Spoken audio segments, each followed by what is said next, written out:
भाषा शिक्षण के हिंदी सीखो और पढ़ो की इस नए सत्र में आपका स्वागत है। आज का पुनः यह सत्र मैंने लिया है दैनिक जागरण समाचार पत्र के संपादकीय से।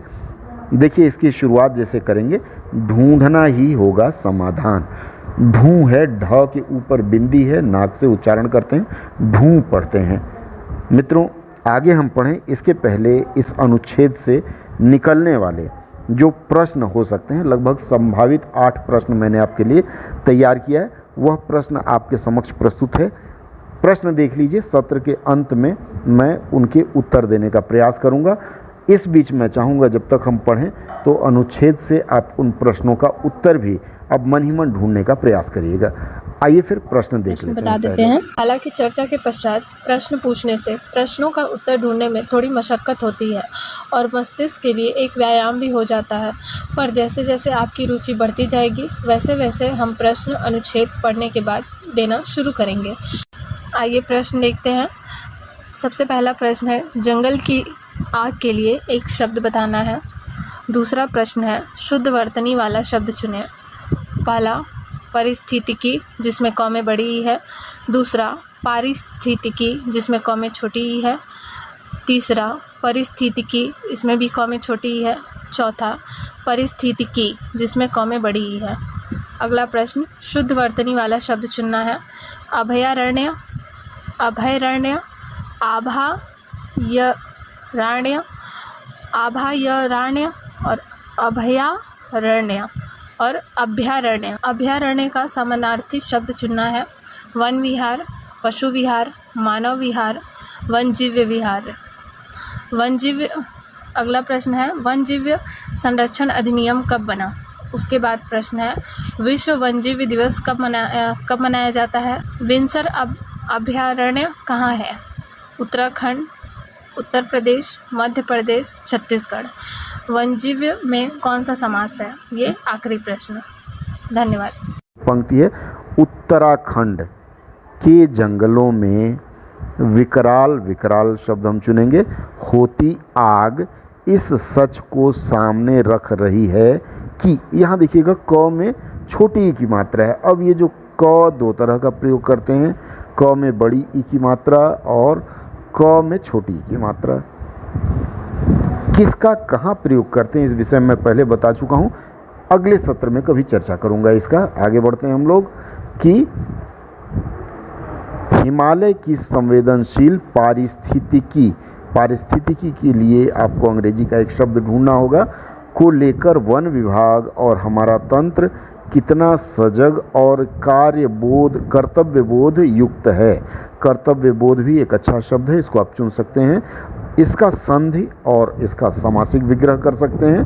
साथ में आप यह देख सकते हैं कि इसका पारिभाषिक शब्द या फिर इसका समानार्थी शब्द क्या होगा। अल्मोड़ा में विंसर अभयारण्य में जंगल की आग ने 4 वन कर्मचारियों की जान ले ली। इसी प्रकार आग में जान माल की हानि, देखिएगा बहुत लोग नौ में बड़ी की मात्रा रखते हैं, ध्यान दीजिएगा। हानि, नौ में छोटी की मात्रा, उसी तरह उसका उच्चारण भी होता है, हानि कहते हैं, हानि नहीं कहते हैं। हानि की घटनाएं पहले भी हो चुकी हैं। मैं यहाँ एक चीज़ और बताऊँ, ये जो घटनाएं हैं, कई जगह हम लोग य में एक ही मात्रा लगा देते हैं और कई जगह एक ही मात्रा। जहाँ भी क्रिया अगर होती है तो ध्यान रखिएगा, क्रिया के अंत में य में एक ही मात्रा लगाई जाती है। आगे बढ़ते हैं हम लोग।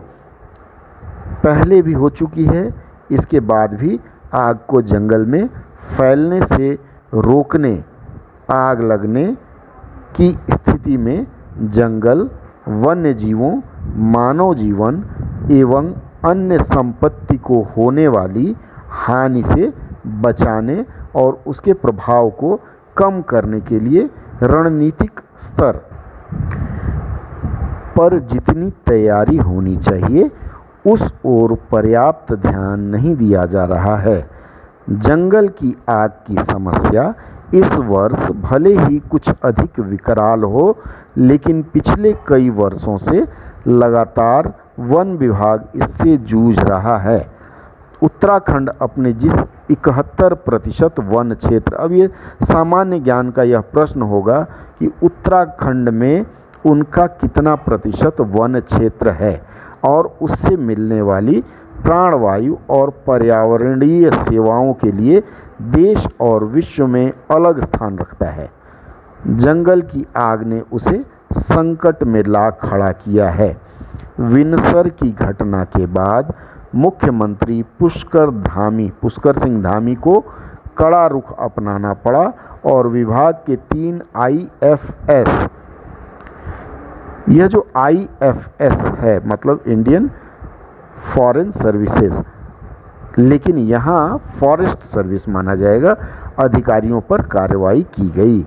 जंगलों की सुरक्षा के लिए स्थानीय समुदायों, स्वैच्छिक संस्थाओं, वन पंचायतों और ग्राम पंचायतों की भूमिका को अधिक सार्थक बनाना आवश्यक हो गया है। यह देखने में आया है कि विभाग ने जंगल को रहस्य लोक, अब ये देखिए रहस्य लोक, इस पर एक प्रश्न बनेगा कि विभाग ने जंगल को रहस्य की भांति कैसे बनाया है, की भांति बनाकर स्थानीय निवासियों के साथ उसके रिश्ते के बीच दरार खड़ी की है। यहाँ प्रश्न बनेगा कि विभाग ने जंगल को रहस्य लोक कैसे बना दिया है, इसके बारे में आप सोचिएगा। सरकार और विभाग को स्थानीय ग्रामीणों के साथ सहकारी भाव को सशक्त करने की आवश्यकता है। समाचार इतना ही था। इसके आगे का अंश अर्थात जो मैंने आपसे पूछा था, परीक्षाओं में कॉम्प्रिहेंशन कहा जाता है उसे, उस तरह का प्रश्न पूछा था, आइए अब उसका जवाब देख लेते हैं।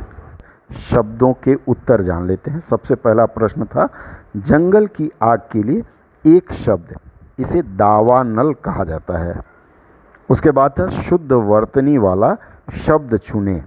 शुद्ध वर्तनी वाला जो शब्द है उसमें पारिस्थितिकी आता है, क में बड़ी की मात्रा और वह पहला वाला यहाँ चुना जाएगा। इसके बाद अगला है शुद्ध वर्तनी वाला शब्द चुने। इसमें 5 शब्द दिए गए हैं जिसमें पहला वाला जो है अभयारण्य, यह सही है। इसके बाद का प्रश्न है अभयारण्य का समानार्थी शब्द क्या है?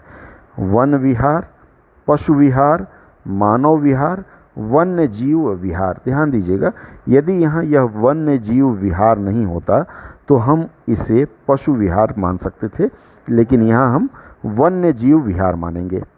एक प्रश्न सामान्य ज्ञान का बनता है, वन्य जीव संरक्षण अधिनियम कब बना? यह 1972 में बना था।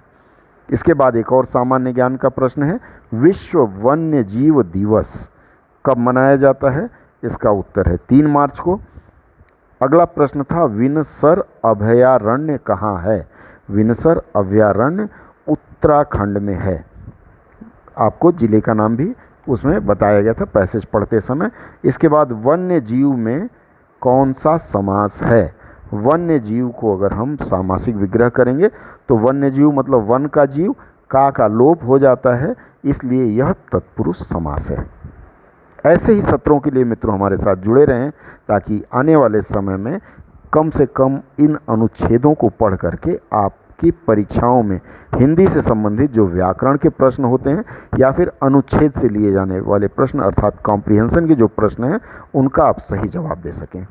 बहुत बहुत धन्यवाद आज के इस सत्र में जुड़ने के लिए।